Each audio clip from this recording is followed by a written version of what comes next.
বিয়ে রাতে নাবিলা মাথায় ওড়না দিয়ে ওর বর রাফসানের জন্য অপেক্ষা করছিল। কিছুক্ষণ পর রাফসান ঘরে প্রবেশ করল। তারপর দরজায় খিল লাগিয়ে নাবিলার কাছে গিয়ে বসল। নাবিলার মাথা ওড়না দিয়ে ঢাকা ছিল। তারপর রাফসান তাকে সালাম জানিয়ে বলল, নাবিলা, আমি তোমার জন্য দেনমোহর এনেছি, 10,000 টাকা। তুমি এটা তোমার কাছে রাখো। নাবিলা মাথা নেড়ে উত্তর দিল, আমি আপনার কাছে টাকা নিতে পারবো না, এতে আমার গুনাহ হবে। রাফসান বলল, কিন্তু এটা তো সব স্ত্রীরা নেয়, এটা তোমার অধিকার, তাহলে কেন নেবে না? নাবিলা বলল, আমি এভাবে আপনার থেকে টাকা নিতে পারবো না, আপনি আপনার কাছেই এটা রেখে দিন। রাফসান 3 বার চেষ্টা করেও নাবিলার হাতে টাকা ধরাতে পারল না। রাফসান মনে মনে ভাবল, এই স্ত্রী বড্ড ভালো, এর টাকার প্রতি কোনো লালসা নেই।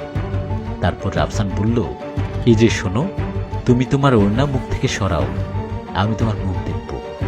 এতক্ষণ ধরে মুখ দেখার অপেক্ষায় আছি। নাবিলা তখনও মাথা নাড়িয়ে জবাব দিল। রাফসান বলল, মুখ দেখানোর জন্য কত টাকা তুমি নিতে চাও বলো? 10,000, 20,000? যতবার রাফসান টাকার অঙ্ক বাড়ায় ততবার নাবিলা মাথা নেড়ে জবাব দেয়। রাফসান ক্রমাগত 30,000, 40,000, 50,000, 1 লাখ পর্যন্ত টাকা দিতে রাজি হয়, শুধুমাত্র নাবিলার মুখ দেখার জন্য। কিন্তু নাবিলা বারবার মাথা নাড়িয়ে প্রত্যাখ্যান করতে থাকে যে সে কিছুতেই মুখ দেখাবে না। কিছুক্ষণ পর রাফসান অধৈর্য হয়ে তার পুরো টাকার ব্যাগটা নাবিলার কাছে দিয়ে বলে, এই নাও, এখানে প্রায় 2 লক্ষ টাকা আছে, অন্তত এই টাকাগুলো নিয়ে তুমি তোমার মুখটা আমাকে দেখাও। নাবিলা বলল, 2 লক্ষ কেন, আপনি 2 কোটি টাকা দিলেও আমি টাকার বিনিময়ে নিজের মুখ আপনাকে দেখাবো না।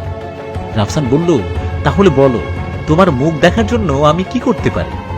নাবিলা বলল, আপনি আমাকে প্রতিশ্রুতি দিন, আপনি কখনো আমায় ছেড়ে যাবেন না, সব সময় বিপদে আপদে আমার পাশে থাকবেন, আমাকে ভালোবাসবেন, মর্যাদা দেবেন, আর সম্মানের সঙ্গে স্ত্রী রূপে স্বীকার করবেন।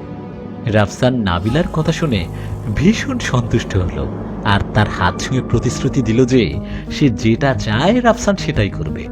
রাফসানের কাছ থেকে প্রতিশ্রুতি পেয়ে নাবিলা মুখের ওড়না তুলে দেয় আর বলে, একজন স্ত্রীর কাছে সব থেকে অমূল্য সম্পদ হলো তার স্বামী। কোনো টাকা পয়সার বিনিময়ে স্বামীর সঙ্গে সওদা করা যায় না, বরং সারা জীবন স্বামীর কাছে সম্মানের সঙ্গে থাকাটাই একজন স্ত্রীর সব থেকে বেশি লাভজনক। এভাবেই পৃথিবীর প্রতি স্বামী স্ত্রী একে অপরের কাছে ভালোবাসায় ভরে উঠুক। মহান আল্লাহ সবাইকে এই দোয়া করুক যাতে স্বামী স্ত্রী দুজনেই দুজনের কাছে সম্পদ হয়ে উঠতে পারে।